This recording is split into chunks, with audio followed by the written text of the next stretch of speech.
को बताएं कि कराची में समाजी कारकुन जिब्रान नासिर के मुबैना अगवा का मुकदमा दर्ज कर लिया गया। दूसरी तरफ वजीर आला सिंध ने वाक़े पर इजहार तशवीश करते हुए IG से फौरी रिपोर्ट तलब कर ली है। जिब्रान नासिर को मुबैना तौर पर रात को मुसल्लह अफराद जबरदस्ती अपने साथ ले गए थे। कराची के समाजी रहनुमा जिब्रान नासिर की गुमशुदगी का मुकदमा दर्ज कर लिया गया। क्लिफ्टन थाने में जिब्रान नासिर की अहलिया मंशा पाशा की मदियत में FIR काटी गई। मंशा पाशा के मुताबिक गुज़श्ता शब खाना खाकर घर वापसी पर डिफेंस फेज 5 के करीब सफेद डबल केबिन गाड़ी उनकी गाड़ी से टकराई और सिल्वर कलर की गाड़ी ने रास्ता रोक लिया। 2 गाड़ियों में सवार अफराद जिब्रान नासिर को साथ ले गए।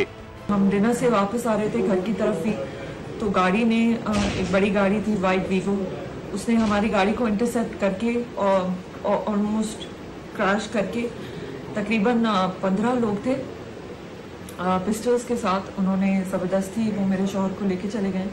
वजीर आला सिंध मुराद अली शाह ने जिब्रान नासिर की गुमशुदगी पर इजहार तशवीश करते हुए IG सिंध से रिपोर्ट तलब कर ली। मुराद अली शाह ने जिब्रान नासिर की जल्द बाजियाबी के लिए इक़दामात की हिदायत भी की है। वाक़े से इनकी जूनियर वकील ने सिंध हाई कोर्ट को आगाह कर दिया। नईमा कमर एडवोकेट ने अदालत ने मौक़िफ़ इख्तियार किया कि जिब्रान नासिर को नामालूम अफराद गुज़श्ता शब जबरदस्ती साथ ले गए। अब तक उनकी कोई खबर नहीं। सिंध हाई कोर्ट बार और इंसानी हुकूक कमीशन ने जिब्रान नासिर की मुबैना अगवा पर तशवीश का इजहार किया है। इंसानी हुकूक कमीशन ने सोशल मीडिया पर जारी बयान में जिब्रान नासिर की फौरी और बाहिफाजत बाजियाबी और जिम्मेदारों को कानून के कटहरे में लाने का मुतालबा किया।